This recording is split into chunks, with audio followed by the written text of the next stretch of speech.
அதாவது நம்ம இப்போ இருக்கிற இடம் வந்து எக்ஸாக்டாக காரைக்காலில் நிறவி தாண்டினோன்னா காரைக்காலை தொடரும் பார்த்தீங்களா அந்த ஏரியா. கடுமையான மழை, மிக கடுமையான வரலாறு காணாத மழைங்கிறது மாதிரி மிக கிட்டத்தட்ட 1 மணி நேரமாக மழை அடித்து, அதாவது இந்த கேட்ஸ் அண்ட் டாக்ஸ்னு சொல்லுவாங்களே, it is raining cats and டாக்ஸ்ம்பாங்கல்ல, அந்த மாதிரி மழை பெஞ்சிட்டு இருக்குது. அப்போ நம்ம வந்து இப்போ எங்கே இருக்கிறோம் அப்படின்னு கேட்டிங்கன்னா, ஒரு ஒர்க் ஷாப்பில் இருக்கிறோம். மழைக்காக நம்ம ஒன்றோம், நம்ம அவ்வளோதான். மழை பெய்யுதே அப்படின்ட்டு ஒன்றும் போது ஒரு ஒர்க் ஷாப் வர்றோம். இந்த ஒர்க் ஷாப்பில் நம்ம வந்து ஒரு மிஷினை பற்றி நம்ம தெரிஞ்சுக்கிறதுக்காக இந்த ஷூட்டிங் அப்படி யூட்டிலைஸ் பண்ணிக்கோமே அதை அப்படிங்கிறதுக்காக எடுக்கிறோம். இது வந்து லேத். இந்த லேத்துங்கிற மிஷின் இதுதான். இந்த லேத்துங்கிற மிஷின் எப்படி அப்படிங்கிறத பற்றி நம்ம ஒரு சின்னதை பார்ப்போம். இந்த லேத் வந்து உங்களுக்கு ஃபாதர் ஆஃப் ஆல் மிஷின்ஸ் அப்படின்னு சொல்லுவாங்க. அப்படி சொல்கிறதுக்கு காரணம், நம்ம எந்த ஒரு மிஷின் செய்யக்கூடிய, அதாவது எந்த மிஷின்லையும் செய்கிற ஒரு ஜாபு, அதாவது ஒரு காம்பனண்ட்டை வந்து இந்த லேத் மிஷின் மூலமாக நம்ம செஞ்சிடலாம் அப்படிங்கிறதுக்காக தான் இது ஃபாதர் ஆஃப் ஆல் மிஷின்ஸ் அப்படின்னு சொல்லுவாங்க. இந்த லேத் வந்து எங்கேருந்து வந்தது அப்படின்னு கேட்டிங்கன்னா, எல்லாம் இங்கிலாண்டு தான். அதுக்கு முன்னாடியே கிரேக்கர்கள் வந்து சின்னதாக ஒரு ஜாவானை வச்சு அதை ஒரு கடைஞ்சிக்கிட்டு இருந்துருக்குறாங்க. அதுக்கு பிறகு அதை அப்படியே ப்ரொமோட் ஆகி அதுக்கு பிறகு தான் லேத் மிஷின் வந்ததாக சரித்திரம். சரி, அது இருக்கட்டும். லேத்தில் வந்து என்னென்ன பார்ட்ஸ் அப்படின்னு பார்ப்போம். இந்த முக்கியமான பார்ட்ஸுங்கிறது ஹெட் ஸ்டாக் அப்படிங்கிறது. இப்போ தான் ஹெட் ஸ்டாக். இந்த ஹெட் ஸ்டாக்கில் என்ன, இதில் தான் ஜாப்பில் காம்பனண்ட் வந்து இந்த இது வந்து செக். இந்த செக் வந்து 4 ஜா செக்கு, 3 ஜா செக்கு அப்படின்னு இருக்கும். இப்போ மாட்டியிருக்கிறது, இந்த மிஷினில் மாட்டியிருக்கிறது 4 ஜா செக். இது ஹெட் ஸ்டாக். அப்புறம் இது வந்து முக்கியமானது, இது பேர் கேரேஜ் அப்படிம்பாங்க. இந்த கேரேஜ் வந்து கேரியர். இதுதான். இது வந்து இது மூலமாக இதை நவுத்திக்கிட்டே போயிட்டு தான் அந்த இடத்துல போயிட்டு நம்ம காம்பனண்ட்டை கடைய முடியும். அதனால் இது கேரேஜ் அல்லது கேரியர் அப்படிம்பாங்க. இந்த கேரியருக்குள்ளே நிறையான ஒரு சப்டிவிஷன்ஸ் இருக்குது. இப்போ இதை பார்க்குறீங்களா, இது கிராஸ் லைன்.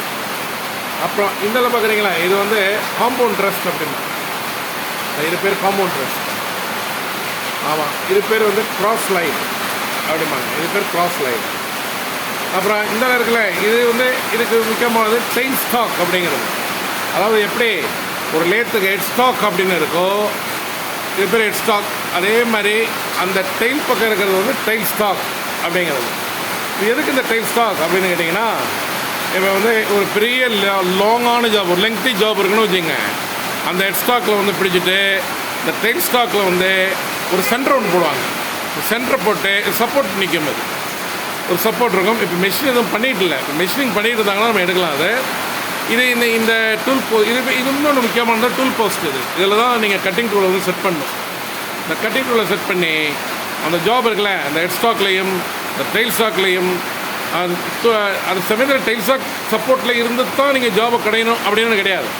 நீங்கள் வெறும் சும்மா ஒரு ஷார்ட் லெங்க்த்து ஒரு 10 இன்ச்சு 20 இன்ச்சு உள்ள ஜாப்லாம் நீங்கள் டெயில் ஸ்டாக் சப்போர்ட் எல்லாமே இதை வச்சு கடைஞ்சிடலாம். நீங்கள் இல்லை ரொம்ப லெங்க்த்தியாக இருக்குன்னா நீங்கள் டெயில் ஸ்டாக் சப்போர்ட் கொடுக்கணும். சப்போர்ட் கொடுத்தா தான் நீங்கள் இதை கடைய முடியும். அப்படியாச்சா, இதில் மற்ற பார்ட்ஸில் நம்ம பார்ப்போம். அப்புறம் அந்த கீழே இருக்குல்ல, இது பேர் வந்து அந்த மேலே 2 சாஃப்ட் இருக்குது. மேலே வந்து லீட் ஸ்க்ரூ அப்படிம்பாங்க. அந்த லீட் ஸ்க்ரூ எல்லாம் ஸ்கொயர் த்ரெட்டில் இருக்கும். இன்னும் சில நேரத்தில் ஆக்மி த்ரெட்டில் இருக்கும். அதில் தான் அந்த கேரேஜ் மூவ் ஆகும். அப்புறம் ஸ்பீட் ஸ்டாக் அப்படின்னு ஒன்று இருக்குது. அந்த லீட் ஸ்க்ரூ கீழே இருக்கிற ஷாஃப்ட்டு பேர் லீட் ஸ்டாக். அது ஏன் அந்த ஃபீட் ஸ்டாக்குங்கிறன்னு கேட்டிங்கன்னா, இப்போ நீங்கள் ஆட்டோமேட்டிக் போட்டிங்கன்னா அந்த ஃபீட் ஸ்டாக் வந்து ரொட்டேட் ஆகும். இல்லை அந்த கேரியர் வந்து ஆட்டோமேட்டிக்காக நகரும். நீங்கள் சில சமயத்தில் மேனுவலாக தான் டர்ன் பண்ணணும் அப்படின்னு கிடையாது. நீங்கள் ஆட்டோ ஆன் பண்ணி விட்டிங்கன்னா இந்த கேரேஜ் இருக்குல்ல, இந்த கேரியர் வந்து தானாக நகரும். அந்த தானாக நகர்வதற்கு பயன்படுவது தான் இந்த ஃபீட் ஷாஃப்ட் அப்படிங்கிறது. வேறுனா இது வந்து உங்களுக்கு லெக்கு. இதான் அந்த லேத் மிஷின் லெக் அப்படிங்கிறது. இது ஒரு பழைய லேத்து. இது நான் பழைய லேத்து இருந்தாலும் நீங்கள் இதில் பண்ணுறது மாதிரி நீங்கள் இன்றைக்கி இருக்கிற புது லேத்துலலாம் பண்ண முடியாது. இது இப்போ டூல் ரூம்ஸ்லாம் தான் வச்சுருப்பாங்க எல்லா ஒர்க் ஷாப்லேயும். இப்போ சிஎன்சி மிஷின்ஸில் நிறைய வந்துருச்சு. இருந்தாலும் கூட என்னத்தை தான் சிஎன்சி மிஷின்ஸ் வந்தாலும் இந்த சென்டர் லேத், இதுக்கு ஆக்சுவலாக ஒரிஜினல் நேம் வந்து சென்டர் லேத். இந்த சென்டர் லேத் இல்லாமல் எந்த ஜாபனும் பண்ண முடியாது. இதான் வந்து ஆதி காலத்து மிஷின். இந்த மிஷின் தான் ஆதியில் வந்த மிஷின்.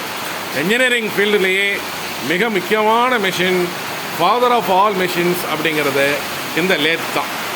சரிங்களா? ஆக நம்ம லேத்தை பற்றி இன்றைக்கி பார்த்துருக்கோம். அதேமாதிரி அப்பப்போ டைம் கிடைக்கும்போது ஒரு மிஷினையும் பற்றியும் பார்ப்போம். அதோட ஒரு டைப்பு அது எப்படி ஃபங்க்ஷன் ஆகுதுங்கிறத பற்றியும் அடுத்தடுத்த வீடியோக்குள்ளேயே சந்திப்போம். நன்றி. Mahendran from Mahendran global English.